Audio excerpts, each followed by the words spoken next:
नमस्कार, आप देख रहे हैं जन की बात। जन की बात में आज हम बात करेंगे बदबूदार मावा, पनीर और रसगुल्ला बनाकर लोग किस तरह से लोगों की जिंदगी से खिलवाड़ कर रहे हैं। दीपावली से पहले नोएडा, गाजियाबाद के लोग सावधान रहें, क्योंकि कुछ मिलावटखोर आपके त्योहार को खराब करने का काम कर रहे हैं।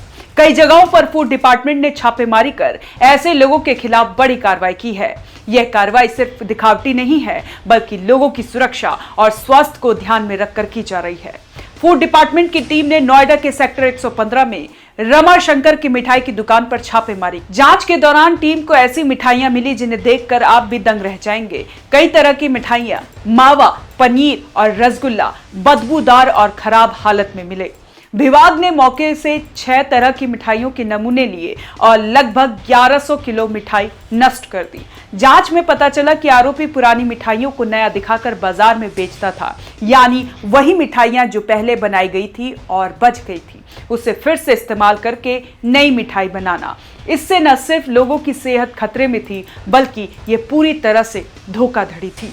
फूड डिपार्टमेंट के मुख्य अधिकारी वीरेंद्र द्विवेदी के नेतृत्व में एसके पांडे, ओपी सिंह और रविंद्रनाथ वर्मा की टीम लगातार निरीक्षण कर रही है। उनका कहना है कि दीपावली के अवसर पर मिठाइयों की मांग बढ़ती है और ऐसे में लोग इसे फायदे कमाने के चक्कर में मिलावटखोरी का काम करते हैं। जांच में यह भी सामने आया है कि रमा शंकर की मिठाई की दुकान में सफाई का ध्यान नहीं रखा जा रहा था। गंदगी के बीच मिठाइयां बनाई जा रही थी और पैकेजिंग में भी कोई मानक नहीं अपनाया गया था। इससे ये साफ है कि यहाँ की मिठाइयाँ केवल मुनाफे के लिए बनाई जा रही थी, लोगों की सेहत की परवाह नहीं की जा रही थी। मौके से बूंदी के लड्डू, मोहन बर्फी, मोहन केक, मोहन पेड़ा, पतीशा और कच्ची बर्फी के नमूने लिए गए हैं। इन्हीं सभी मिठाइयों को नष्ट कर दिया गया है। नष्ट की गई मिठाइयों की मात्रा लगभग 1100 किलो थी। इसके अलावा फूड डिपार्टमेंट ने संदिग्ध नमकीन के 38 किलो पैकेट भी जब्त किए हैं, जिन्हें जांच के लिए लैब भेजा गया है। फूड डिपार्टमेंट का कहना है कि ये सिर्फ एक दुकान नहीं, बल्कि कई दुकानों में आपूर्ति की जा रही मिठाइयों का मामला है। इलाके में ये मिठाइयां बड़ी संख्या में लोगों तक पहुंचती है। यदि समय रहते इस पर कार्रवाई ना होती तो बड़ी संख्या में लोग बीमार हो सकते थे। दिवाली से पहले ये कार्रवाई ये संदेश देती है कि फूड डिपार्टमेंट मिलावटखोरों के खिलाफ सख्त है। ये सिर्फ नोएडा या गौतम बुद्ध नगर तक सीमित नहीं है, बल्कि पूरे उत्तर प्रदेश में त्योहारों के दौरान खाद्य विभाग के लिए विशेष निरीक्षण किए जा रहे हैं। अधिकारी वीरेंद्र द्विवेदी का कहना है कि लोग दुकानों से मिठाइयां खरीदते समय सतर्क रहें, पैकेजिंग लेवल और मिठाई की ताजगी पर ध्यान दें। अगर कहीं भी गंध, रंग या स्वाद में असामान्य बदलाव दिखे तो ये दुकानदार की लापरवाही हो सकती है और आपकी जान के लिए खतरा हो सकता है। जांच के दौरान यह भी पता चला कि आरोपी ने मिठाइयों में मिलावट करके पैसे कमाने की पूरी योजना बनाई थी। यह सिर्फ मिठाई की दुकान नहीं, बल्कि लोगों की जिंदगी के साथ बड़ा खिलवाड़ था। फूड डिपार्टमेंट अब सभी दुकानों पर नजर रखे हुए है।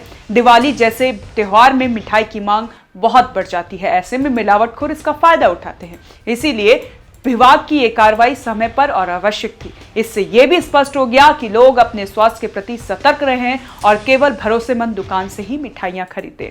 फूड डिपार्टमेंट का कहना है कि सभी जब्त नमूने लैब में जांच के लिए भेजे गए हैं। जांच पूरी होने के बाद दोषियों के खिलाफ कड़ी कार्रवाई की जाएगी। डिपार्टमेंट ने साफ किया कि इस तरह की हरकतें बर्दाश्त नहीं की जाएगी और त्योहार के मौके पर कोई भी मिलावटखोर बच नहीं पाएगा। जन की बात में हम बस यही कहना चाहते हैं कि मिठाइयां खरीदते समय सिर्फ स्वाद के चक्कर में ना पड़े, सस्ता भी ना देखें। दिवाली का मजा तो मिठाई में है, लेकिन सेहत की कीमत पर मिठास खतरे में न पड़ जाए, ये भी ध्यान रखें। ये खबर लोगों के लिए चेतावनी है कि मिलावटखोरों से कैसे सतर्क रहें और सावधान रहें। फूड डिपार्टमेंट की यह कार्रवाई ये दिखाती है कि अगर समय रहते कदम उठाए जाए तो बड़े हादसे टल सकते हैं। इस दिवाली मिठाई खरीदने से पहले जांच और सतर्कता बहुत जरूरी है। कैसी लगी आपको ये जानकारी, हमें कमेंट कर जरूर बताएं और देखते रहें जन की बात और बने रहें हमारे साथ गली न्यूज में।